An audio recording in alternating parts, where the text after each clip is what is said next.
That's a small imagination. I really like that term. I'm gonna steal that. I will credit you every time I use it when I'm talking to some of the young people in the program when I get a chance to. But that's a really good example, a really good image for what's happening. And I think you and I touched on this before. The notion of the ever shrinking pie, that there just isn't enough.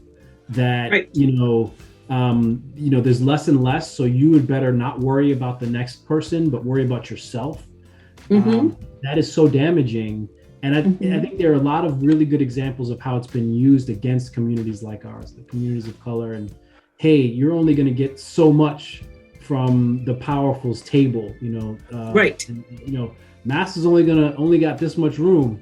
So if you're going to occupy that space, then you are going to have to forsake other folks who also have need. And I think that that's a really powerful notion that we still hear and see every day. Every day it's coming through social media, it's coming through us at the news and all our news, and it creates that anxiety.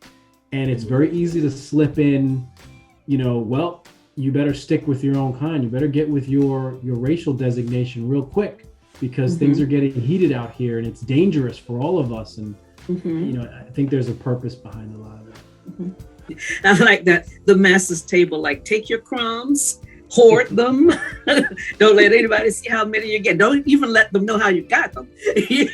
Because before you know it, they'll be trying to take yours, and there's just not enough to go around. And it is this notion of scarcity is what can keep us so fearful of each other. And that is probably one of the worst things I think that happens to us in the world. So that, okay, so maybe I learn to navigate these places or these spaces where I can't show up whole. I can't be a full human being. I've got to try to fit into somebody else's box or imagination of who I am.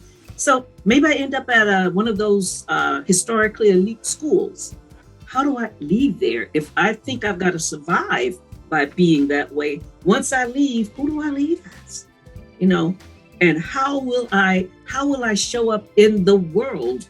Once I leave my institution. If I've learned that the only way to do it is to move a certain way, act a certain way, stay away from a certain group of people, make sure I'm not identified with the bad ones, then that can manifest in so many different ways in our lives. Yeah, and feed off of the division. So if I'm, and I certainly was not, if I'm 19, 20, 22, 23, 24, and still working on myself to kind of make sure I get to that comfortable place, and then, I get asked, well, you've already made this enormous investment to be able to get to potentially an elite institution or some special program or get into some group. And now we're telling you, look, you got to hang with us. Yes, we may not be majority of whatever you consider your most important identities, but this is now a part of it, and you need to distance yourself, as you pointed out, from maybe some of these other folks that you consider yourself close to as part of your community. But we're telling you, if you're going to hang with us, you need to not worry about them and stick with us on our program. And how that, to your point, how it perpetuates itself. Now I'm growing and I'm like, well, okay, so now I have access, like this door opened and that door opened.